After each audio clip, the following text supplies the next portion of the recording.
Welcome students. In this class we are going to talk about different classifications of social groups, which includes primary and secondary groups, and next to that we are also going to discuss about the organized and unorganized groups, which consists of public and mobs, and finally we are going to talk about the reference groups. First we will see the classification of social groups. Men are born in societies and they live in societies that consist of innumerable social groups. They attain their goals, find protection and also get entertainment by their membership in various groups in society. Groups are classified based on their functions and duration. The first classification is primary and secondary groups. The broad and major classification of groups is the classification of primary and secondary groups. First, I will explain the features of primary groups. The term primary group was coined by Charles Cooley. He says that primary groups are the nucleus of social groups. Cooley describes primary groups as those groups characterized by intimate and face-to-face relationships. The primary groups are the one in which a few persons come into direct contact with one another. Primary groups socialize the individuals. Individuals are emotionally attached and committed to each other in primary group relationship. Some of the characteristic features of primary groups are as follows. The first one is the size of the group. Normally in primary groups, the number of people constituting the group is very less. Therefore, the first feature is small number of people. The second one is relationship is personal and intimate in primary groups. Thirdly, the relationships are spontaneous. The fourth one is the interaction within primary groups is continuous. The next point is the stability of the group is considered to be very important. The sixth one is the physical proximity and face-to-face relationship we find within primary groups. The next point is the limited self-interest, that is, within primary group the individual members are not very much interested in their own self-interest. They have limited number of self-interest while they work for the common goal. The next one is direct cooperation. The ninth point is relationship within primary groups is end in itself. People find happiness by their relationship with other members of the primary group. Other than that, they do not find any bigger goal to attain. And finally, primary groups are fundamental because most personal needs are satisfied within the primary group relationship. Some examples of primary groups are family, friends, peer group, clique and work group. These groups are small in size and the members have face to face and intimate relationship with a strong common interest. These groups play an important role in the development of the individual's personality. Primary groups exist for a long time. The other important features of primary groups are the groups in which the child finds itself soon after its birth. The social norms, group standards and morals are inculcated to the child by the primary group members within the family. The child is introduced with the culture of the society through the primary group relationships. Therefore, primary groups are humanizing agents. Secondly, primary groups mold the personality of the individual members by teaching right and wrong and also other values like love, liberty, justice, cooperation and truthfulness. Hence, primary groups help in the development of personality. In this respect, it is not only the family, but also the school and also religious institutions help in the formation of the personality of the individual as primary groups.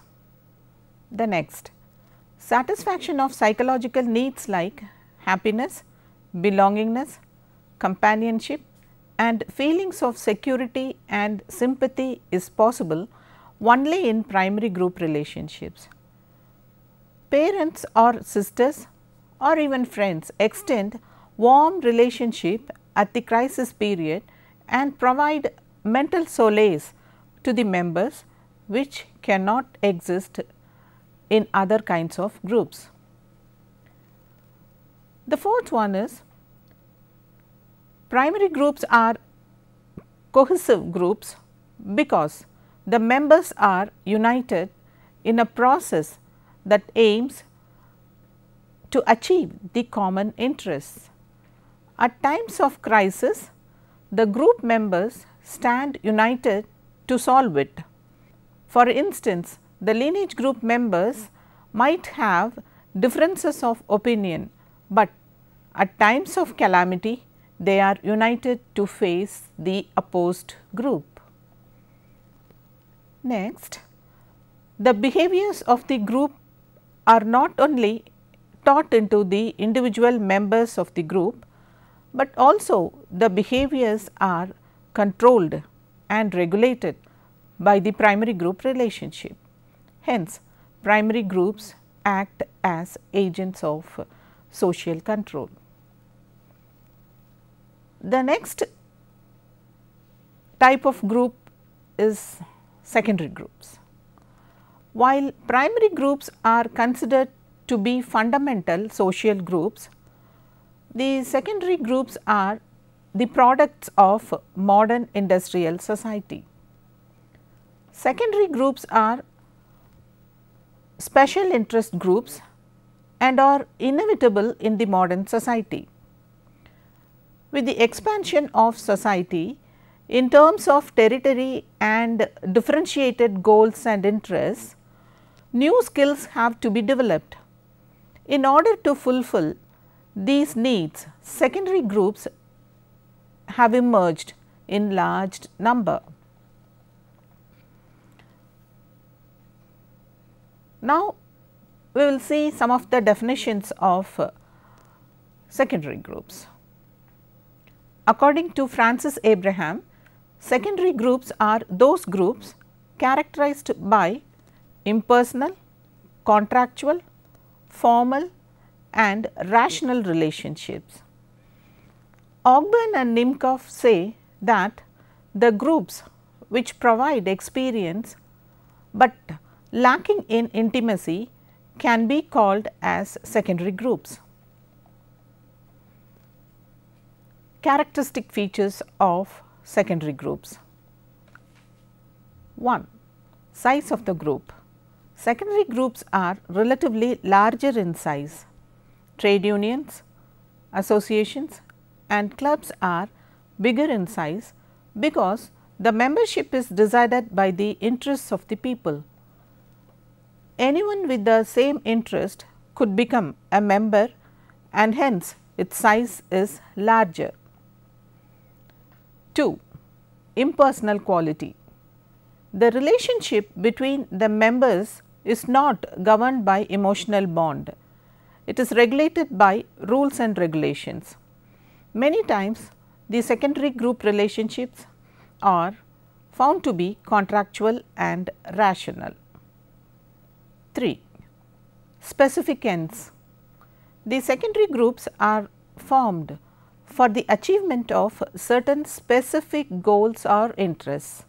The activities of the members are bound only for the fulfillment of the interest and not more than that.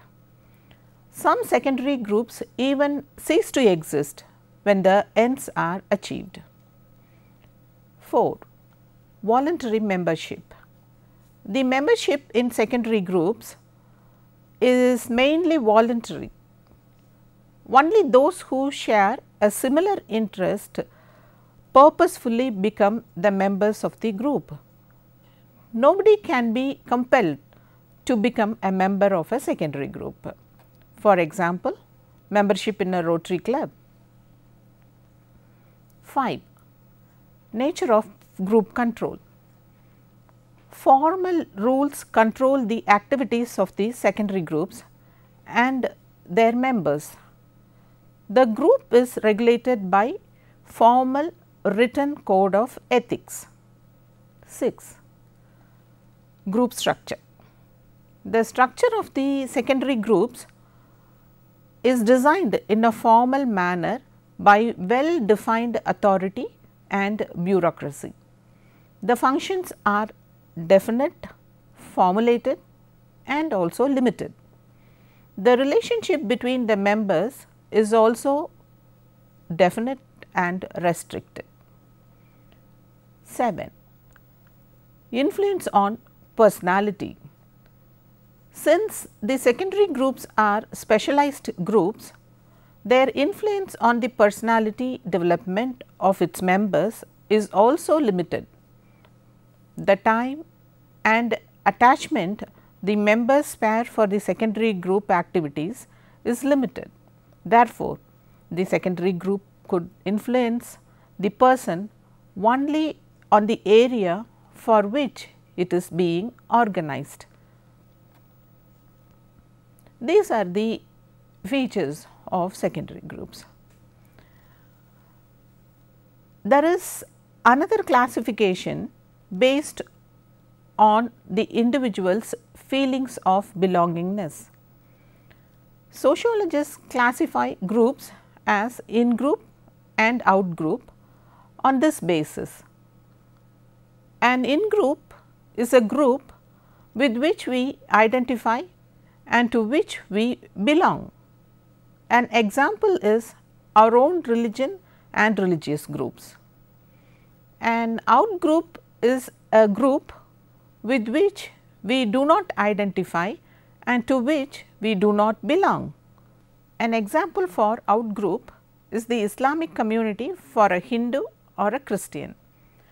This feeling of oneness or belongingness is expressed in our day-to-day conversations as we and they. In this reference, the importance is being given to the boundary, that is the social demarcation, where interaction takes place or stops. Some social boundaries are based on territorial locations like nation, state or neighborhood. Some other boundaries refer to distinctions of occupation or ethnic groups. There is another classification of groups which is based on the degrees of organization. They are called the organized groups and unorganized groups. The first one is the organized groups.